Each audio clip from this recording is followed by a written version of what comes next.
மக்களே இப்போ நம்ம என்ன பற்றி பார்க்க போகிறோம்னா, இந்த மெயிலில் வந்து பார்த்திங்கன்னா, இந்த மாதிரி நமக்கு வந்து இந்த கிரெடிட் கார்டு இந்த மாதிரி சம்மந்தம் இல்லாம மெயில்லாம் வரும். இங்கே பாருங்கள், ஐடிஎஃப்சி ஃபர்ஸ்ட்னு இதுலேயே வந்திருக்கு பாருங்கள். எனக்கு கங்க்ராட்ஸ் பண்ணி வந்திருக்கு. இதெல்லாம் வந்து இந்த மாதிரி மெயில் நமக்கு தேவையில்ல. இந்த மாதிரி மெயிலை வந்து நம்ம வரவிடாமல் பண்ணணும். அது பண்ணால் தான் நமக்கு சேஃபு. இதில் போய் நம்ம ஏதாச்சும் லிங்கை கிளிக் பண்ணி ஏதாச்சும் பிரச்சனை வரலாம். அதனால் இந்த மாதிரி மெயில் எனக்கு நிறையா வந்திருக்கு. அந்த மெயில் ஐடி இந்த பாருங்கள் சர்ச் பண்ணுறேன்.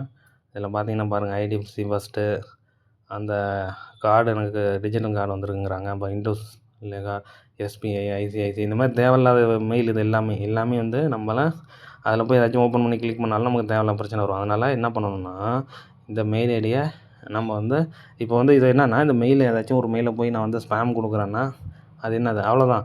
அதை வந்து கூகுள் வந்து போக போக தான் அதை வந்து பிளாக் பண்ணும். அது வந்து அப்போதைக்கு அதை வந்து ஸ்பேம் ஆக்கிடும், அவ்வளோதான். அந்த மாதிரி அதனால் வந்து எல்லாத்தையும் அது வர்ற மெயிலெல்லாம் ஸ்பேம் ஆக்காது. அந்த மாதிரி அதுலேருந்து வந்தாலும் அந்த மாதிரி பிரச்சனை இருக்குது.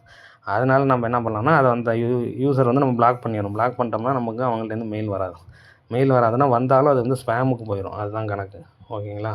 அதுக்கு வந்து நம்ம வந்து என்ன பண்ணணும், பிளாக் பண்ணணும். பிளாக் பண்ணால் தான் அது வந்து நமக்கு மெயில் வராது. வந்தாலும் ஸ்பேமுக்கு போகும். அதுதாங்க.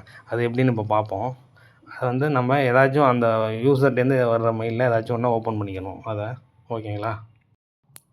அங்கே போய்ட்டு ரைட் ஹேண்ட் சைடு 3 டாட்ஸ் இருக்குது பாருங்கள். அதை போய் நம்ம கிளிக் பண்ணோம்னா அதில் ஆப்ஷன்ஸ் வரும். அதில் வந்து இப்போ வந்து பிளாக் யூசர்னு ஒரு ஆப்ஷன் இருக்குது பாருங்கள். இப்போ அதில் கீழே போனீங்கன்னா பிளாக் ஐடிஎஃப்சி ஃபர்ஸ்ட்னு இருக்கா, அப்படின்னா அந்த யூசரையும் பிளாக் பண்ணுற மாதிரி தான்.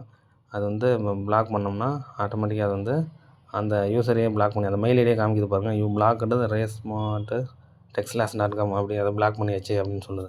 அப்படின்னா என்ன, இனிமேல் உங்களுக்கு மெயில் வந்ததுன்னா அவங்கள வந்து ஸ்பேமுக்கு போயிடும், அவங்கள்ட்டேருந்து மெயில் வந்ததுன்னா. ஏன்னா இந்த மாதிரி ஆட் வர்றப்போ நமக்கு அதில் ஏதாச்சும் ஒரு நமக்கு தேவையில்லாததை அனுப்பி நம்மள்ட்ட உள்ள டேட்டாவை அவங்க கலெக்ட் பண்ணி நம்மளை மிஸ்யூஸ் பண்ண வாய்ப்பு இருக்குது. அதனால தாங்க இதை வந்து ஃபாலோ பண்ணிங்க. இந்த மாதிரி பிளாக் பண்ணிடுங்க. நமக்கு தேவையில்லாத மெயில் வந்ததுன்னா பண்ணிடுங்க.